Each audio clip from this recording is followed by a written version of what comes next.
કે 2012 અમારા કને આવે છે જેમને વોટ જોતા હોય તાર પછી આ રસ્તે કોઈ હેડીને આવતા નથી. હવે પેટા ચૂંટણી આવે છે ધારાસભ્યની, હવે વોટ લેવા આવે એના પહેલો અમારે રોડ આવે, પછી વોટ લેવા આવે. અમારે 100 વાંટિયા છે. બનાસકાંઠાના વાવ તાલુકાનું એક એવું ગામ જે ગામ દાયકાઓ વીતવા છતાં પણ પાકા રસ્તાથી લોકો વંચિત છે. ત્યારે આ ગામના લોકો પારાવાર મુશ્કેલીઓ વેઠી રહ્યા છે, પરંતુ તંત્ર અને નેતાઓએ કરેલા વાયદાઓ આજ દિન સુધી પૂરા થયા નથી. ત્યારે કેવા હાલ છે અને ગ્રામજનો કેવી યાતનાઓ સહન કરી રહ્યા છે અને શું કહી રહ્યા છે, જોઈએ આ રિપોર્ટમાં. રાત્રે કોઈ પણ પ્રસંગ હોય, ડિલિવરી હોય, કોઈ બીમાર હોય તો કોઈ સાધનવાળો પણ આવવા માગતો નથી આ રસ્તામાં. તો આનું શું નિર્ણય લેવો અને શું કરવું એના માટે અમે સરકારને લગભગ 10-15 વર્ષથી રજૂઆત કરીએ છીએ, પણ આનું કોઈ નિરાકરણ આવતું નથી. 108ને ફોન કર્યો તો પણ એ 108 તો કંઈ આવા ગારામાં કે ભેડામાં બાપુ આવે નહીં. એમણે અહીંથી લોકો હાથે ખવા ઉપર લઈ જઈ ભેડા હુંહરા નહેરી રાતે રોડે મેચ્યા 2 કિલોમીટર એમને દવાખાને લઈ જાય. એટલે વાર વિનંતી અમે સરકારને કરેલી છે. બનાસકાંઠા જિલ્લાનું વાવ તાલુકાનું એટા ગામ, જે આ ગામમાં આવવા જવા માટે પાકો રસ્તો આજ દિન સુધી બન્યો નથી. ત્યારે ગામના લોકો આ કાચા રસ્તે જ ચાલવા આજે પણ મજબૂર છે. ત્યારે વાવ તાલુકાના એટા ગામે જવા માટે એટા ગામની પ્રાથમિક શાળાથી 3 કિલોમીટર જવું પડે છે. જો કે આ 3 કિલોમીટરનો કાચો માર્ગ છે અને પાકો રોડ બનાવવા માટે 2012થી આજ દિન સુધી અનેકવાર ગામ લોકો દ્વારા રજૂઆત કરી ચૂક્યા છે, પરંતુ ગામ લોકોની વાતો નેતાઓએ સાંભળી તો ખરી, પરંતુ નેતાઓના વાયદાઓ આજ દિન સુધી પૂરા થયા નથી. ત્યારે ચૂંટણી ટાણે ગામ લોકોને નેતાઓ યાદ કરે છે, જે બાદ ફરી ગામમાં પાછા ફરીને જોતા નથી અને ગામ લોકોની સમસ્યાઓ જેસે તે વેસી જોવા મળી રહી છે. ત્યારે ચોમાસામાં આ ગામના લોકોની હાલત અત્યંત દયનીય પરિસ્થિતિમાં જોવા મળતી હોય છે, કારણ કે ચોમાસામાં આ માર્ગ પર ચાલી શકાતું નથી અને સ્કૂલના બાળકોને પણ ટ્રેક્ટરમાં બેસાડીને શાળા સુધી ગામ લોકો મૂકવા અને લેવા માટે આવતા હોય છે. ત્યારે આ ગામમાં જો આકસ્મિક બીમાર પડે તો 108 પણ ગામમાં જઈ શકે તેવી પરિસ્થિતિ નથી. જો કે આવી દયનીય સ્થિતિમાં જીવતા લોકોને વેદના આજ દિન સુધી તંત્રએ સમજીને તેના નિરાકરણ માટે કોઈ પણ પગલાં લીધા નથી. ત્યારે એક તરફ દેશ ચાંદ અને મંગળ ગ્રહ પર પોતાની સફળતાના શિખરો સર કરી રહ્યો છે અને દેશમાં મેટ્રો પણ બની રહી છે, પરંતુ આઝાદીના આટલા દાયકાઓ વીતવા છતાં પણ આજ દિન સુધી ગામમાં પાકો માર્ગ બનાસકાંઠા તંત્ર બનાવી શક્યું નથી. ત્યારે આ ગામના લોકો આજે એ જ દુખિયારી પરિસ્થિતિમાં જીવન જીવવા માટે તંત્રના પાપે મજબૂર બન્યા છે. જો કે આજે ગામના લોકોએ આ પાકા રોડ બને તે માટે તેમની સમસ્યાઓ દૂર થાય તેવી આશા સેવી રહ્યા છે. ત્યારે તંત્ર અને નેતાઓ ક્યારે આ ગામમાં પહોંચે છે અને નેતાઓએ કરેલા વાયદા અને તંત્ર સમક્ષ કરેલી રજૂઆતો ક્યારે પૂરી થાય છે તે તો આવનારો સમય બતાવશે. 2012થી આ રસ્તાની રજૂઆત આલેલી છે, પણ કોઈ સાંભળતો નથી. અમારે દરરોજ સવારમાં અને સાંજે છોકરાને ટ્રેક્ટર અને લઈને મૂકવા જવાના અને પાછા લેવા જવાના, એટલે આ રસ્તામાં પાણી ભરેલું પડ્યું છે.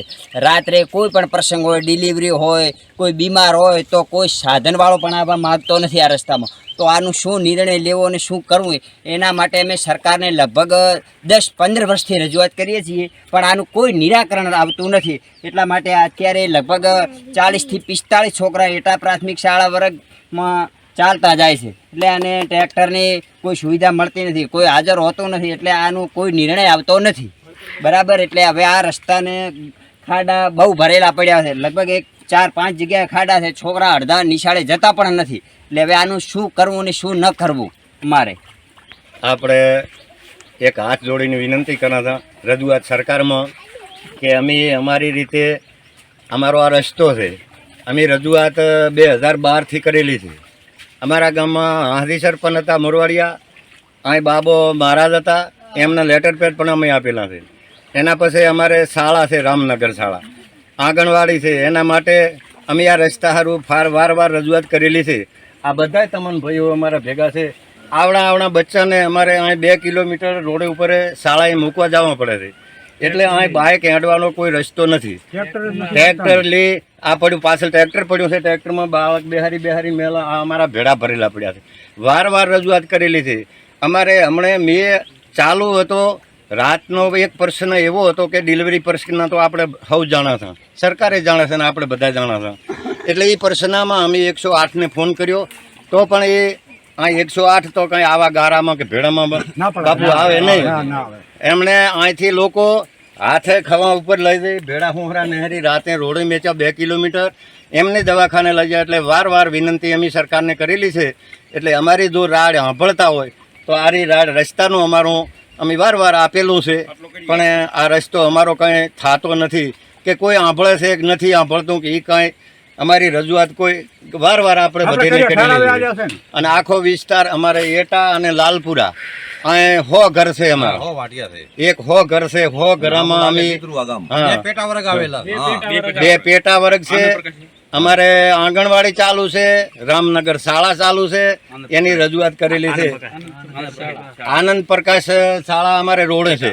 અહીં 2 કિલોમીટર આ બચ્ચા નાના છે. આ નાના બચ્ચાને આ તમે અંદર જોઈ લો, આ પાણીમાં કેવા ભાઈ આ ઊભા છે અને આ રસ્તો કેવો છે. આગળ આનો રસ્તાનો ચેકિંગ કરો કે આ અમે કાંઈ તમને રજૂઆત કરાવી સાચું છે બાપુ. હા, આવા અમે ઠેરાવ વાર આપેલા છે. શાળાના પણ ઠેરાવ અમે આપેલા છે, રજૂઆત કરેલી છે. સરકારશ્રીને હાથ જોડીને વિનંતી છે કે અમારી રજૂઆત હારી સાંભળતા હોય તો અમારો આ રસ્તો તત્કાળી બને એવી અમારી રાડ કરીને.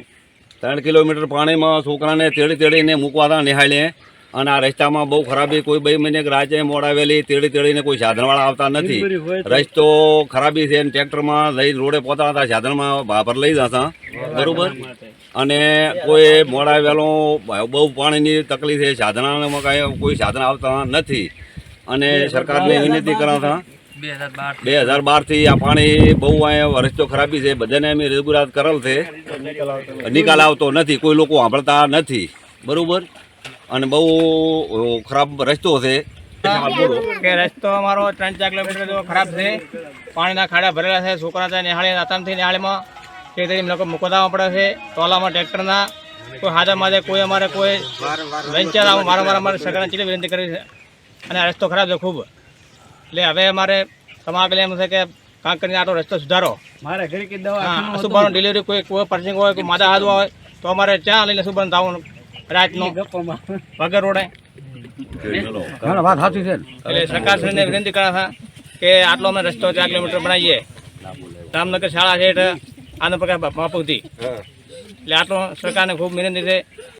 વાર વિનંતી આપણી તંત્રને સરકારને કરેલી છે. કોઈ અમારી રાડ સાંભળતા નથી કે 2012થી અમારા કને અહીં આવે છે જેમને વોટ જોતા હોય તાર.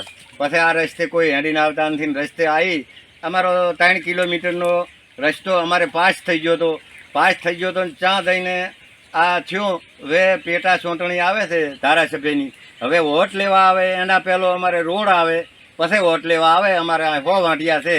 વાર અમારી આ વિનંતી નથી. અમારે આ 100 વાંટિયા એટાના અને લાલપુરાના છે.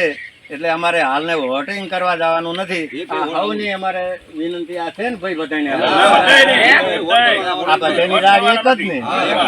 ત્યાં રસ્તાની વાર આપણે આપેલી ને. અત્યારે હાલમાં નવા સરપંચનો લેટર આપેલો છે. અમારે પોપટજી છે અહીં ભાઈ આંબોભાઈ છે ને બેટા. એટલે આ બેને અમે આ નવાની રજૂઆત કરેલી છે. એ વોટ લેવા આવે છે. બાકી અહીં મને જોવા આવતા નથી. અત્યારે કે આવા પાણીમાં અમારે વાર પછી આ રસ્તા જુઓ ભાઈ તમારા એને બાળકોને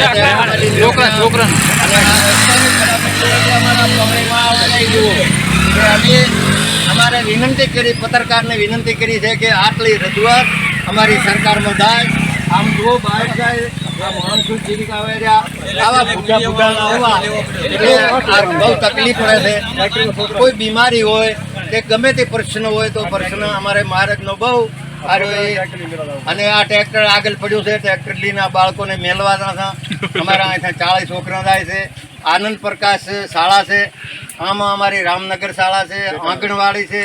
વાર આંગણવાડીનો કોઈ આપણે સેમન બધો છોકરાનો આવતો હોય છે. એટલે વાર વિનંતી કરે આપણા સાધના કે બાપુ તમે આટલો રસ્તાનો કરો ને કે અમારે રોડે ટ્રેક્ટર લઈને માલ લેવા જવો પડે. આ પાણીમાં કોઈ સાધન ઠોકે નહીં. એટલે આ રગડા છે. એટલે વાર વિનંતી કરું છે. વિનંતી સાંભળજો અમારી રજૂઆત ન કે આના પાસે અમે ફરીથી તાલુકામાં જઈ આ આખું ધારણા કરી અને અહીંયા ઉપવાસમાં જ બેસીને અમારા રસ્તાનું અમે કરશું.